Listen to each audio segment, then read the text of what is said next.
Isaiah chapter 1 verse 1 serves as the inspired introduction to the entire book of Isaiah.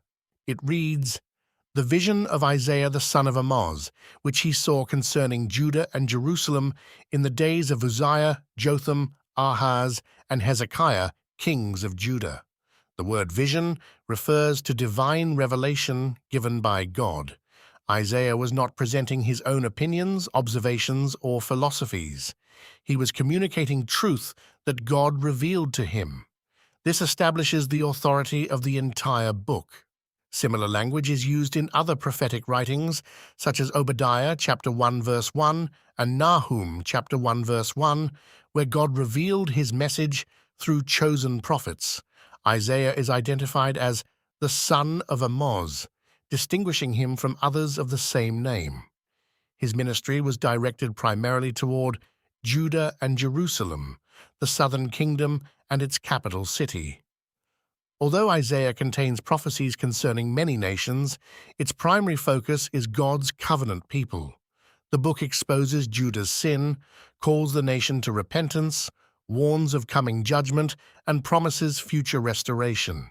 The mention of 4 kings, Uzziah, Jotham, Ahaz, and Hezekiah, places Isaiah's ministry within a definite historical setting.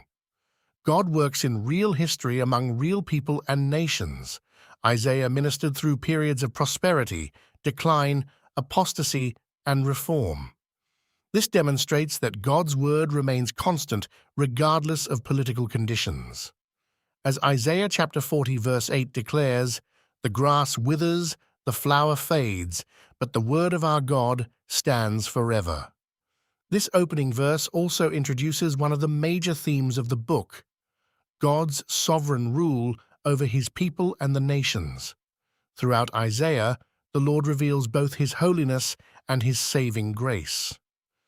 The book contains some of the clearest prophecies concerning the coming Messiah, including Isaiah chapter 7 verse 14, Isaiah chapter 9 verses 6 through 7, Isaiah chapter 53 verses 1 through 12, and Isaiah chapter 61 verses 1 through 2.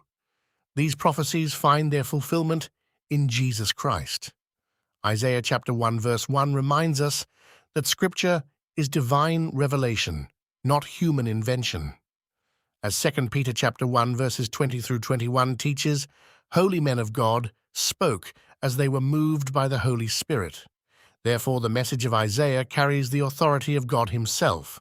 The warnings, promises, judgments, and prophecies that follow demand careful attention because they come from the Lord who rules over history and faithfully accomplishes all his purposes.